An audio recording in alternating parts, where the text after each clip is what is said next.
What is up, everybody? Thank you for listening and thank you for tuning in. And welcome, Brian Lawrence, my newest subscriber. I am up to 219.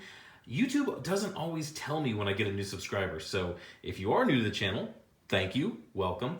And if I don't give you a shout out, it's probably because I didn't get a notification that I got a new subscriber. But speaking of new, this is new. Ghost Rider #1 is by Ed Brisson. Let me give credit where credit is due. This is Ghost Rider. You don't need to be, you don't need to rewrite Dark Knight Returns. You don't need to write Civil War. You don't need to write a masterpiece to write a good Ghost Rider story. And that's what this is. This is a recommendation. I like this book.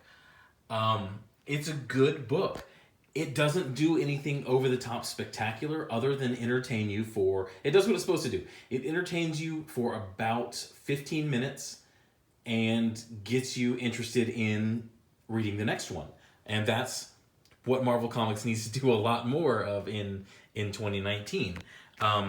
Here's credit where credit's due. Aaron Cooter, I don't know if I've ever seen his work, but I do like the art in this. It's very... it's good. I can't remember who... it started with an M. The guy who was doing the artwork for Jason Aaron's Thor. He does Hell, and he does these realms very well. The colors that he does. Sometimes he'll do like a fire monster that becomes just like a mess monster, but he does Hell very well. And this artist does Hell very well too. It's odd. It's painful. It's almost painful on the eyes the way they do it. But the crew is pretty good, except for this guy. He's go Google a picture of Jordan White. And tell me what you think. Yeah, but so it starts off, and they're doing this thing in Hell. If you did not know, Ghost Rider, Johnny Blaze, Ghost Rider, is the king of Hell. He took over Hell from Mephisto in other stories before, when Ghost Rider did not have his own series. What these guys are sort of the holdouts of Mephisto, and they've come up with this plan to escape Hell, which is a very neat concept, and it's actually what you think denizens of Hell would be doing. Let me turn it from the Geico commercial. So you think of Hell is a punishment. Nobody in Hell, except the king of Hell, should really want to be there. It's sort of like a prison, and everybody's trying to escape, especially now that there's a new king of Hell, and there are people who were loyal to Mephisto, and they want to escape. And that's what they do. They do this sort of sacrifice ceremony, and it opens up a portal, and a bunch of them slip out. And Johnny Blaze, Ghost Rider, has to go and track them down, since he's now the king of Hell. It's kind of, this is where the movies, if this were a movie, this is where it would kind of start. And it's a pretty cool thing. Let's skip a couple pages for the copyright gods. So he tracks down, you like my carpet? I like this carpet. It's called Hammered Metal. I forget who this guy is, but he is the current Ghost Rider. I want to say Danny Ramos, but I don't think that's his name. Sorry. Once again, he's dealing with the things that Johnny Blaze used to deal with. Johnny Blaze is now the king of Hell, sort of enjoys it, and as you see in this comic, it sort of runs a thread in the story that's gone to his head. Now that he's the king of Hell, now that he's got the power, it's corrupting him because he's just been there too long, and he's starting to enjoy that power. And it sort of lays the seeds that maybe Johnny Blaze has been corrupted from being in Hell and being in charge of Hell. But his life sucks. And you get this sort of like cavalcade of his life sucking. He's in this bar, which it starts off with a bar fight. And let me tell you something. This is the cleanest bar I've ever seen. This is not a bar. This is a bar like before you open the bar. And I'm not talking about like open for the day. I mean like open for business. This is the last time you'll see a bar look like that. But it's sort of made his life hell. He spends most of his time when he's normal there drinking.